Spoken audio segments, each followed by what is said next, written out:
Welcome to Aitha homemade chocolate. நம்மக்கிட்ட ஒரு customer அவங்களுடைய பேபிக்காக 4 வெரைட்டி ஆஃப் சாக்லேட்ஸ் தான் ஆர்டர் பண்ணியிருந்தாங்க.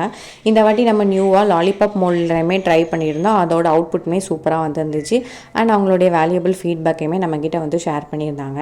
நான் உங்கள் எல்லாருக்கிட்டையுமே ஒரு விஷயத்தை ஷேர் பண்ணணும் அப்படின்னு நினைக்கிறேன். என்ன தான் நம்மளை மோட்டிவேட் பண்ணுறதுக்கு கொஞ்சம் பேர் இருந்தாலுமே நம்மளை டீமோட்டிவேட் பண்ணுறதுக்குன்னே ஒரு சில பேர் இருக்க தான் செய்கிறாங்க.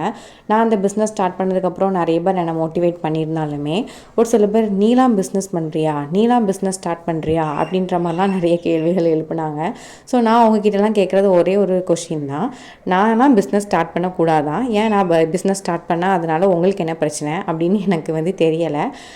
உங்களுக்கும் பிஸ்னஸ் ஸ்டார்ட் பண்ணணும்னு இருந்துச்சுன்னா நீங்களும் ஒரு பிஸ்னஸ் ஸ்டார்ட் பண்ணுங்கள், நீங்களும் அதை வந்து சம்பாதிங்க, உங்களை யாருமே வேண்டான்னு சொல்ல போகிறதே கிடையாது.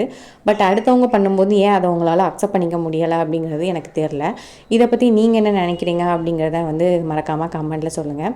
நான் இதை பற்றி எந்த ஒரு இதுவுமே எடுத்துக்கிறது கிடையாது. நான் இதை ஜஸ்ட் மூவ் ஆன் பண்ணிவிட்டு போயிட்டே தான் இருக்கேன். என்னோடய வேலை என்னவோ அதை பார்த்துட்டு. இதே மாதிரி உங்களுக்கு நடந்திருந்தால் நீங்கள் எப்படி அதை கொண்டு போவீங்க அப்படிங்கிறதே மறக்காமல் கமெண்ட்டில் சொல்லுங்கள், நான் தெரிஞ்சுக்கிறேன். அண்ட் நம்மளோட பேஜில் நம்ம புதுசாக ஒரு கிவ் அவே கொடுக்கலாம் அப்படின்னு நான் பிளான் பண்ணியிருக்கேன். நம்மளோட நெக்ஸ்ட் வீடியோ அநேகமாக கிவ் அவே வீடியோவாக தான் இருக்கும்னு நினைக்கிறேன். ஸோ அதுக்காக எல்லோரும் வெயிட் பண்ணிகிட்டே இருங்க. இந்த மாதிரி சாக்லேட்ஸ் உங்களுக்கு வேணும்னா மறக்காமல் டிஎம் பண்ணுங்கள். தேங்க்யூ.